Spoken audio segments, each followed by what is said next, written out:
સ્થાનિક સ્વરાજ્યની ચૂંટણીનો જંગ સુરતમાં શરૂ થયો છે। ભાજપ, કોંગ્રેસ અને આમ આદમી પાર્ટી દ્વારા પ્રયાસ શરૂ કરાયો છે। ધારાસભ્ય કુમાર કાનાણીએ સંબોધનમાં કહ્યું કે લોકોને સાચી વાત સમજાવવામાં ભાજપના કાર્યકર્તા કાચા પડ્યા। સ્થાનિક સ્વરાજની ચૂંટણીનો જંગ સુરતમાં શરૂ। ભાજપ, કોંગ્રેસ અને આમ આદમી પાર્ટી દ્વારા પ્રચાર શરૂ કરાયો।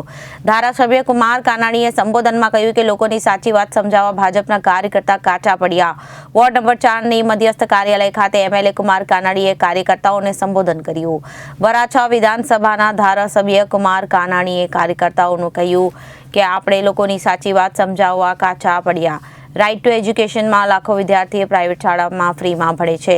આ વાત આપણે લોકો સુધી મૂકી ન શક્યા। આપણે કાચા પડ્યા। આપણે લોકોના આરોગ્ય માટે પણ પૈસા નથી લેતા। આપવાળાએ લોકોને ક્યારેક આવું નથી કહ્યું। પ્રાઇવેટ હોસ્પિટલમાં દાખલ થજો, તમને સારવાર મફત મળશે। લોકોને ગેરમાર્ગે દોરવામાં સફળ રહ્યા। આપણે લોકોને સમજાવવા સફળ થયા।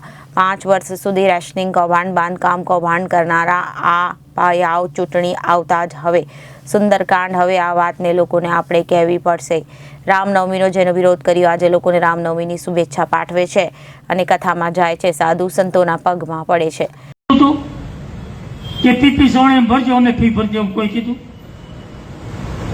એ વાત આપણે લોકો સામે ના મૂકી શક્યા।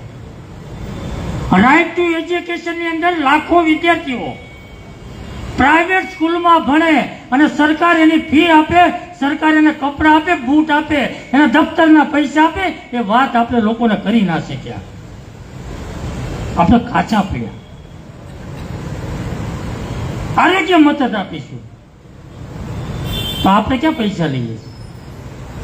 આપણા હેલ્થ સેન્ટર, આપણી સ્મીમેર, આપણી સિવિલ આરોગ્ય મફત જ છે। આપવાળા એવું કોઈને કીધું હતું કે પીપી સવણીમાં દાખલ થાજો, મહાવીરમાં દાખલ થાજો તો તમને મફત સારવાર મળશે, એવું કોઈ કીધું હતું? લોકોને ગેરમાર્ગે દોરવામાં સફળ થયા અને આપણે લોકોને સમજાવવામાં અસફળ થયા। ને એટલા માટે આપણે લોકોની સાથે સાચી વાત પહોંચે એના પ્રયાસો અને પ્રયત્ન કરવા પડે। જે કઈ વાત લોકોમાં મૂકે એની સામે આપણે આપણી વાત મૂકવી પડે। 5 વર્ષ સુધી આત્યાઓએ નોકરા કૌભાંડ કર્યા, રેશન કાર્ડ દુકાનોના કૌભાંડ કર્યા, ગેરકાયદેસર બાંધકામોના કૌભાંડ કર્યા અને ચૂંટણી આવી છે એટલે મારા દીકરા સુંદરકાંડ કરે છે।